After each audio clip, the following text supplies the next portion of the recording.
did we do this? Yeah. Well, it's been a few weeks since we filmed, so. It has. And if you watched our live that we just did a minute ago, I'm having a hard time keeping the coffee in my mouth. Yes. And I'm having a hard time getting the words out of my mouth. So hopefully this will be good. It will be great. It will be great. We're so happy to be back and filming. And it's just been so, I want to say interesting, but it's also karmic, I think, that as we have started filming this show and really opening up to all of you and to ourselves, our lives have brought us situations that we've really had to look at and see how it relates back. Yeah. And last night, there was a really, if you guys don't know I'm into energy, I'm into energy. So now you know I'm into energy. The energy last night was pretty intense. And Which I think is March 4th would be... March 4th, yes. March 4th, yes, because 2021.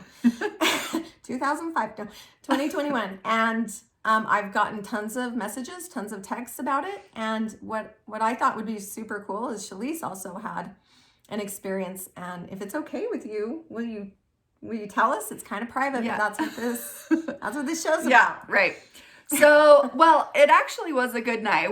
It was a date night, and I'm not going to go into the backstory. Like, all the details don't even matter, but it was a great night. We actually went to Club 90 and we went dancing for the first time ever. And I mean, it was karaoke, their live karaoke. And so it was just a fun night. And we were having a blast together. We've been wanting to go dancing forever. And so finally we got to. It was so fun. Great night, had a lot of fun. And then when we got home, oh boy, something triggered me, and I don't even really know what it was. It was a trigger, and I turned into, I'm going to just go ahead and say it, a total bitch. And was like, I don't even know where this came from, and just went off on Brent, my fiance. Just totally went off on him. And then was like, fine, I'm like, whatever. And I am not usually that person. I've been that person to I think we can a all couple be that person. people, but usually not right. Like Brent and I don't fight like that. Mm-hmm. And I'm not like that with him. Wow. So, but I do understand a lot of the reason why. Right. I was gonna say, so there are things coming up for you and for me, and if there are things coming up for you because you're watching this, comment, let us know.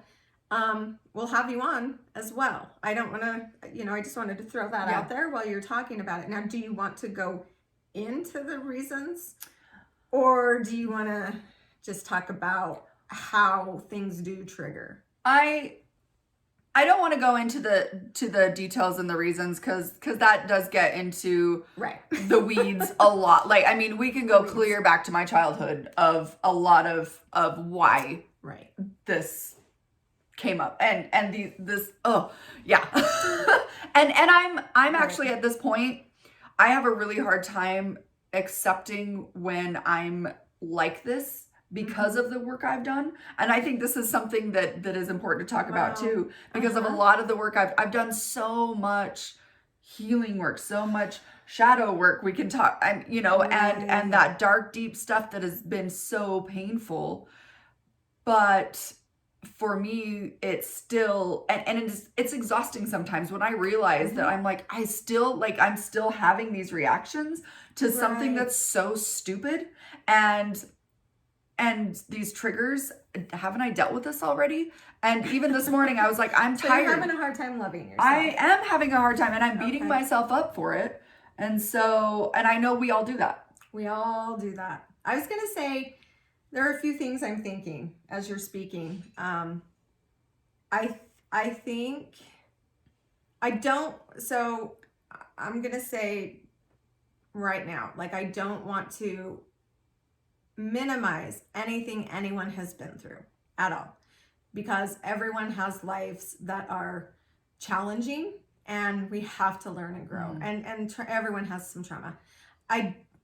I think when you have something as traumatic as what you've had and what I've had and what a lot of you have had as well, the people that come into our lives to love us have a different sort of, I'm going to say, challenge as well.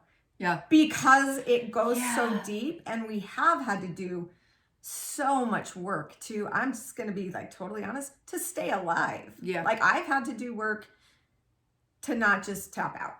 Because sometimes the pain is so harsh and strong. And intense. Like when you were talking, so like I just got like this wave of like I almost started crying. Right. Just like thinking about it, because it does. And in our last episode, we were talking about things, triggers, things that people say, and how things are magnified. Right. And how you can't say anything right because everyone's trigger's different. Yes, like, exactly. Yeah. So it's one of those things. And the thing is too, that the people that you were just saying, like, that come in to our lives to love us through these moments and these transitions, like I want to give a shout out to Brent, because he is amazing. He is so good. And I bring up this stuff and I talk about it and I dive deep, and he does. He's like, why would I not? And I'm like, thank you for loving me. Like and this morning I was being a victim and I was like, I don't deserve you. And it was so stupid. And I know that it was stupid. But in the moment, like, that's what I was feeling. And he just held me and said, I love you. This is why I'm here. I'm here for you. You're here for me. We're helping each other through these moments. And it was a really powerful moment for me, because I'm like, I am still capable of being loved. Even, and I know this, but like, it was just that reminder. I think how many of us actually struggle with that? That's one of my, I've started doing like affirmations in the morning, kind of like I believe in them, and I don't. They help. What I think affirmations do is they help us pay attention to our life. And one of them is like, I am worth it. Like, I'm worth it right now. I am worthy of anything. I am worthy of being loved. I am worthy, because I would say most of us don't think that. So when you look at me and go, well, I know I'm worth being loved, you only know that because of all the work you've had to do. Like, most people, if you really ask them, if they have to say that sentence, I am worthy of being loved, they're going to feel inside of them some doubt. Yeah. So I think it's powerful that you're on here speaking to it. Yeah. How many people say, I don't know, I didn't feel worthy of being loved? Yeah. It's funny that you actually say that, because my dear friend Holly, that I'm doing the retreat with, Holly Hope, she does a lot of emotion work, and she does not like the I am statements for affirmations. She does I feel. Because the I am, there's the, and it's this whole process. It's really cool. Right. But she says, because when you say I am, there's a part of you that does doubt it, what you just said, and so then it's triggered. I'm lying to myself right now. I think that trigger is cool though, because it really shows me what I have to pay attention to during the day. And that's a good point too, and that's a really cool thing to bring up, because it's that's why I love these conversations. I'm going through my system, and as I'm saying these, and I'm like, do I feel that? Do I not feel that? And then it gives me direction as far as into the day, what I want to tap into, where I want to go. One of them's like, I am worthy of living an abundant life, and that one's hitting me, where I'm like, am I? I don't know if I am. So it's like, well, what do I have to do? Go freaking work. Throw some sessions out there. Network. Market. Okay. Then when I start seeing the synchronicities that come back with it, it's amazing. So I'm like, oh, I am. Yeah. So I want to try the I feel too. So tell me what the I feel does. That's cool. So I love hearing all these. I know, I love it too. Well, the I feel just makes it so. What she does is she takes out the negative emotions, and when you take out negative emotions, you need to replace them with positive ones. So instead of, because you're like, if you're feeling unworthy, then you replace it with I feel worthy. I feel, and it's the same. I mean, a lot of it is perspective. Yeah, I like that. Feels the same to me. So yeah. So for some people, But is there like a process she takes Yeah. you through? Oh, that's awesome. That's Yeah. so cool. And so it's really cool. So she does a lot of deep emotions work. You haven't met her, which is I have not met crazy her. to me. I know. I'm actually, so it's funny you're saying that. I'm changing up my business. There's stuff like some of the triggering that I had happened to me over the weekend with feeling like my son was in a wreck and not well. It really made me realize I don't feel like I'm giving my clients what they deserve. I feel like we have an hour session and I'm like, all right, see ya, good luck. I feel like, so my clients, I had an awesome client yesterday who was like, I love how you do this. I had a session with you 2 years ago. Everything you said came true. It was so deep. And today you've gone into depth. And I'm thinking, no, we've just hit the surface. Like to me, it's the surface as I'm looking at the energy that they're dealing with. And I just have felt like not satisfied. And it is because I do want to help people, number one, understand the energies that are happening to them. They're real. And some of them are negative and hard to get through. And if I didn't know the energies hitting me right now, I would probably be in a mental institution. Like I'm not kidding. In a mental institution. But I know what's going on. So I know when I feel that pain or that anger or whatever, I know like it's okay. I'm going to go through this. And I have questions that I ask. But anyway, so I'm going to start where I actually see people on a consistent basis. I'm going to lower my prices and work only with people who really want to be guided through what is actually happening to them. And want to do that work. It's our music right now. Wow. I mean, okay. So synchronistic. Yes, do it. Sorry.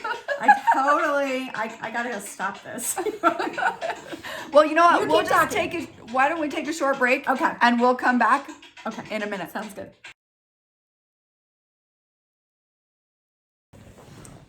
Hey everyone, welcome back. Sorry. You're fine to Keepin' It Real With Susan. and Chalese. Yay.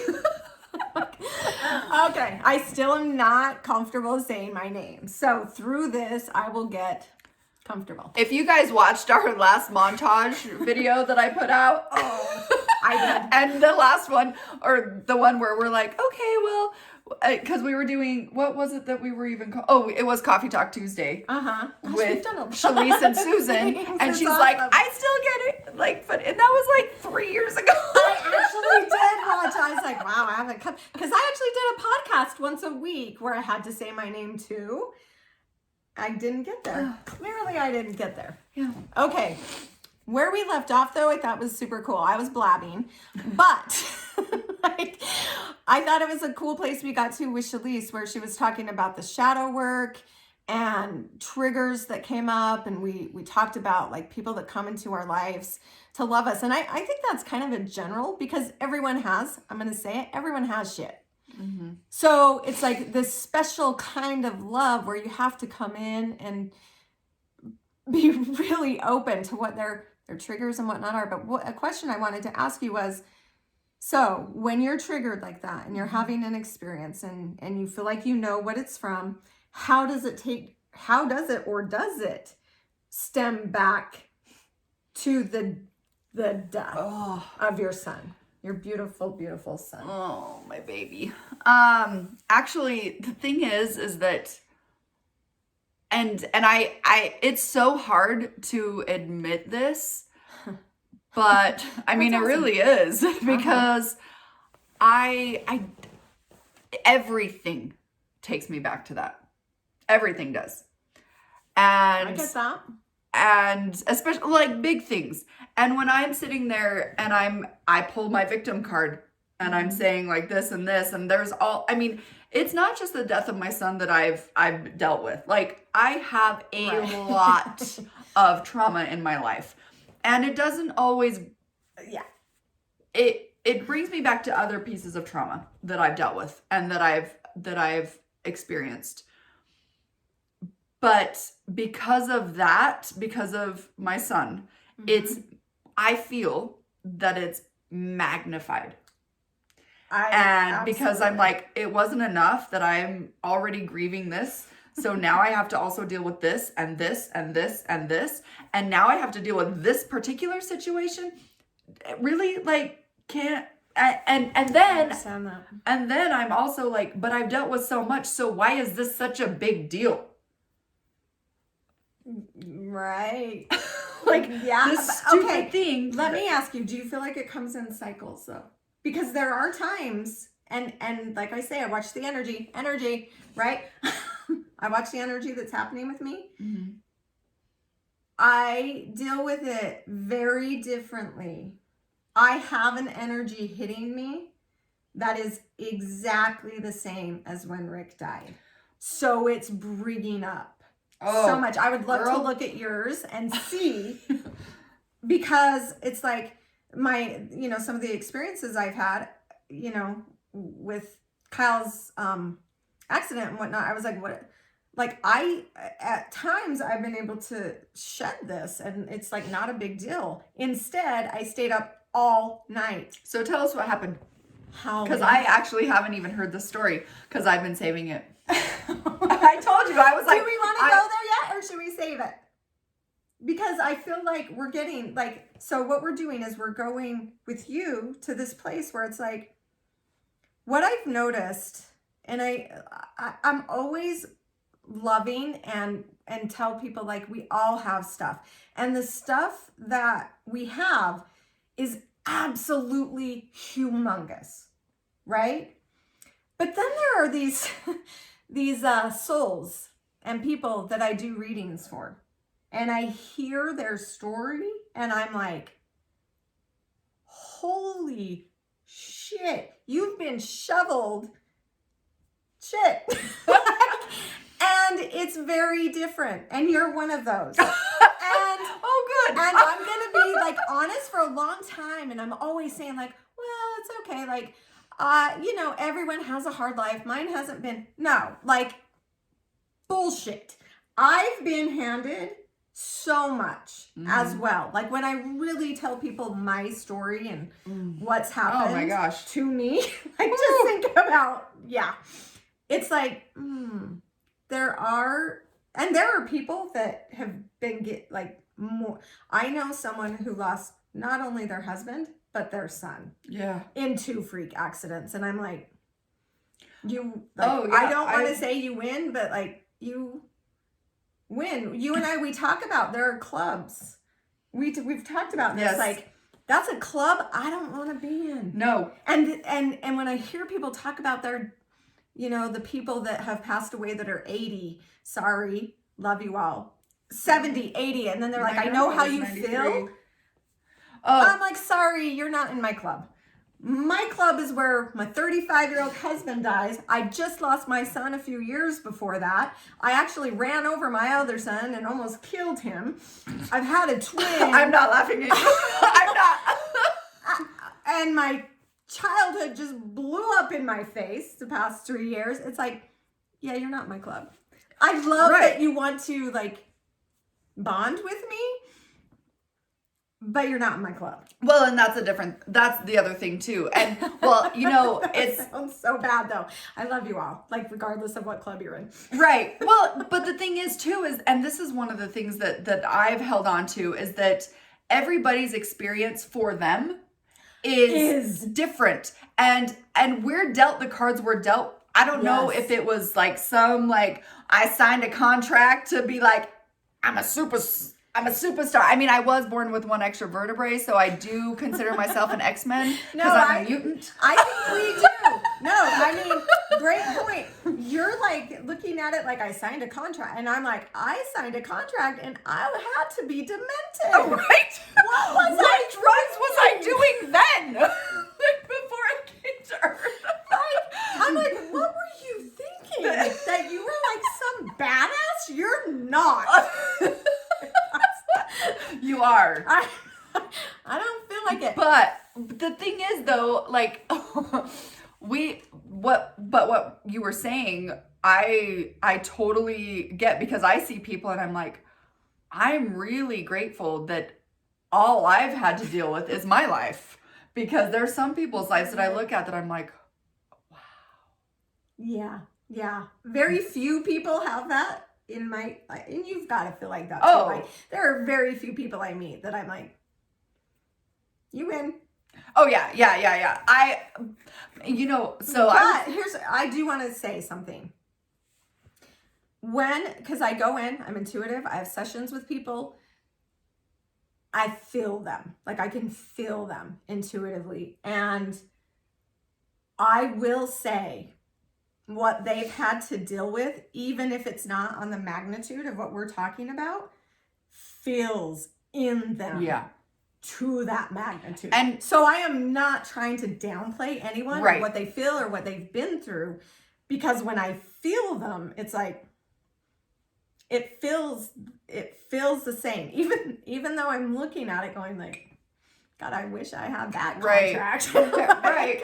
Well, and we've talked about that before too, but I mean, it isn't any less. And that's not what we're saying. No. That's not what we're saying at all. Not at all.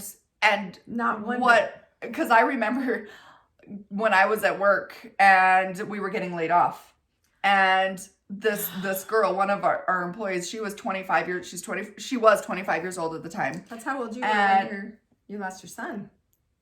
Bingo. Because I know. Yeah. Because I was like, she's like, this is the worst thing that's ever happened to me. And I was like, oh, I wish I had your life. Oh, I got it. Okay, I'm going to tell you an experience I had. I hope you guys are liking this, because we're like, so we had a funeral for my son, Noah, who passed away. You know, he was a twin. Okay, wait, we don't know the story. We haven't talked about this on this podcast. We talked about it on another show. We'll talk about it later. So I had a twin pregnancy and made it through, the majority of the pregnancy. And then Noah, his name's Noah, he passed away in utero, and I had to hold them both in to save Kyle. It's always Kyle. I love you, Kyle. There's a whole lot to that story, because it's like, there was at one point in the pregnancy where they told me I was going to have to choose. Like, I had to selectively reduce one of them. And miracles happened, but then not miracles happened as well. So, Kyle was in the ICU. I had given birth, and there's so much to that. Like, how do you deal with that? How do you love one and be so excited for all the things they're doing and progressing, and then mourning? Because you're like watching and being like, oh my gosh. And we do know that there are many people out there that have dealt with this. Yes, absolutely. And so this is another thing, like, we're, again, like, this is why we talk about all forms of loss. Yeah. Right? Because, and again, you're not in just one club. Miscarriage, stillborn. So Noah was stillborn. Kyle came early, and Kyle was in the ICU. And we're getting ready for Noah's funeral. And I had to run to, where was that? I think it was Kmart or something, to get batteries so that I could film or take pictures, right? And the cashier... This was before phones. Yes. It was such a moment. The cashier was who I checked out with. So here I am buying batteries for my son's funeral. Is telling me what a horrible day it was. And I can't remember why. Because I was just like,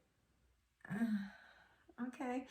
It was so, it was just like her tire popped, which would be like it would absolutely be a rough day. But I'm sitting there buying the batteries thinking, can I have your life? Like, your tire popped. I'm going to my son's funeral. And it was just a moment that has taught me so much. Because what it's taught me is, you don't know. what's going on in someone else's life. And not like she said anything wrong at all, because I can't remember exactly what it was. Yeah, it's just chit chat conversation. Like, well, no, she was like in a horrible mood and like, God, this is so bad, and I've had such a bad, like, and I was just like, and I didn't say, well, I'm headed to my son's funeral. Like, I just sat there kind of like a deer in headlights. But it made me realize, like, whenever you're talking to anyone, you don't know what's going on behind that shield, and to try to be loving and kind. And I'm not saying she wasn't, right? We all do that. But it just really made me realize no one really actually knows what's going on behind my walls. No one knows. And that means I don't know theirs. Right. So don't talk about them. Don't gossip. Don't judge. Don't, you know, and that has been a lesson for me. I would say I was probably kind of a gossip, probably kind of like a judgmental person. And now I just picture people when I want to go there. I picture them in their house, and I picture that house as like a wall, like and like opening the door and being like, well, what's going on behind there? Because I know what goes on in my house. Yeah, well, and that we don't tell people. And that's another thing that like brings us to like empathy and being compassionate to other people, and you don't ever know what's happening, and what's big for us is not going to be big for somebody else, and vice versa. Like, I mean, like, that brings me to your partner though, right? So you're having triggers and he's having triggers. Yeah. And what's big for you is something else. I mean, I know him. I love him. He's so awesome. And he has some triggers in his life. Oh, yeah. So, and that's, I don't know a ton, but I know he has triggers, right? So his are different than yours. And it's like, how do we relate and love other people and continue on and just, and I think the biggest thing is that, so actually, I want to say this too, like when I was going through my divorce, actually before it even happened, when I was thinking like, I don't know if this relationship is going to work. Right. I don't know, because my ex-husband was there when my son passed away. He was like his dad when his dad wasn't around. He meant me, and still means, like, he's the dad of my kids. Like, I'm connecting the dots. Yeah, he means so much to me. And I was like, how am I ever going to find somebody that can relate to my story and understands that I'm an angel mom? So there's going to be moments when I'm pissed off at my kids, or I'm pissed off at my partner, and it's actually from something long ago that has nothing to do with the current situation. Right. But I am losing my mind. So how am I ever going to have somebody to be able to talk to and say, this was a Caleb trigger? This was my, like, and this really have them and really get it. Or want to. Right. And I was like, I'm never going to find this. So I held on to a toxic relationship for years. And interesting. There were many things that he does that my ex still does. Like, we're friends. We're still co-parent. Like, there's nothing I'm not going to me. I'm not. I was married to him. And we are like, we are better friends than we were partners, for sure. Right. But one of the things that, yeah, he's very supportive. Like, when I watch, holy crap, 100%. Wow, to this day. So shout out to him too. Yeah. And he's even supportive of my new relationship, which is awesome. Anyway, but I never thought that I could find anyone. And I dated a guy that actually started me thinking, oh wait, I can find somebody that kind of gets it. And now with Brent, we have so last weekend he moved into my house. And we're redecorating. I thought he was already. Well, he's practically living, but he like got rid of his apartment and now fully like it was a transition, because it was like, okay, we're living together practically already. I love you, Brent, but now you're stuck. Right. I get claustrophobic. But I start like doing like. Do you know what he did though? we're putting up pictures of our kids. So his daughter and Danny and DJ. And so all three of them. But he made, for Christmas, he made my bug books into like this really cool shadow box picture. He hangs it up, and then he's like, this is going to be our Caleb corner, our Caleb wall. And he wanted me to print a picture of me and Caleb, because I have me and all the other kids, like, and him and all the other kids, like, we have those pictures. But he wanted me to make sure that I had a picture of Caleb and myself, and then of Caleb, and our little bug figurines that we do, and it's our bug wall. And that's so awesome. I'm gonna put a picture up right now of this because it's, and I was like, and he suggested this, not me. He's like, no, he's one of our kids too, and he says our kids way better than me. Like I'm like, he's had stepkids before. Okay, this is my first time. Yep, that's a real thing. And so like, but he did this, and I was like, oh my gosh, he gets it. Yeah. And that's really special. And it is super, super special. And just like having you have somebody understand that you have a partner that, I mean, Rick is always going to be in your life. He's always here. Exactly. You need somebody that's going to get that. Right. Get that and celebrate it and honor it. And I've seen couples that's worked. I just watched a couple get married, and they celebrated her spouse that passed away. Oh, that's cool. In their marriage ceremony. Wow. Yeah. It was huge, and I love that cool. Because it's so important. I don't know that I'm quite there where I would need or want that. Because I would want... And everybody's different, right? Yeah, everybody's different. And that's so cool. I think I am kind of to a point where I want a new relationship that's about him and I.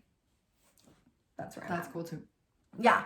So I just want to say, we've got to wrap it up. We're going on. But I want to say, like, please reach out to us. If you find yourself triggered, like in a way, and you can take it back to a trauma or grief or whatever, please reach out to us. Please comment. And we would love to have you on here because, you know, when we talk about stuff, we get deep, we get real, we do it all.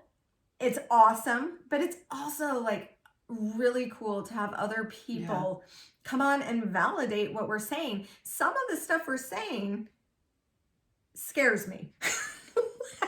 Me too. It scares me to like think this is public. I just said and it's public. So if you can be brave and courageous and help support us and come on and speak your realness as well, we would love it. Yes. Please and do. Next week is St. Patrick's Day week. Well, we're going to be a day before, but we are going to be talking about some of the reasons why in the story I started to tell at the beginning of this. Actually happened and how we cope with it and some of those other triggers and shadow work that we're doing with that. Because absolutely. I'm so excited. Yeah. So remember, please. I'm green now. It's so good. Like Chalese is awesome. So good. Like she looks at the calendar. I'm like, I don't even know when this is airing. You're amazing. I love being your partner. I love being your partner too. This is amazing. I am having so much fun doing this, and actually this is fun for me. This deep healing work, it is fun for me as much as I get exhausted from it, and sometimes I don't want to do it. And come see us. She does energy work. I do energy work 2 different ways. Yep. Come see us. We want to help you. We love you all. And we're also working together to do that too and heal people. So. We're gonna put on my website. I don't know about yours yet. I'm going to get it on there. We're gonna add a session for both of us. Yes. And we'll give you the details later. Yes. Yes, we don't know them. Okay. Love you.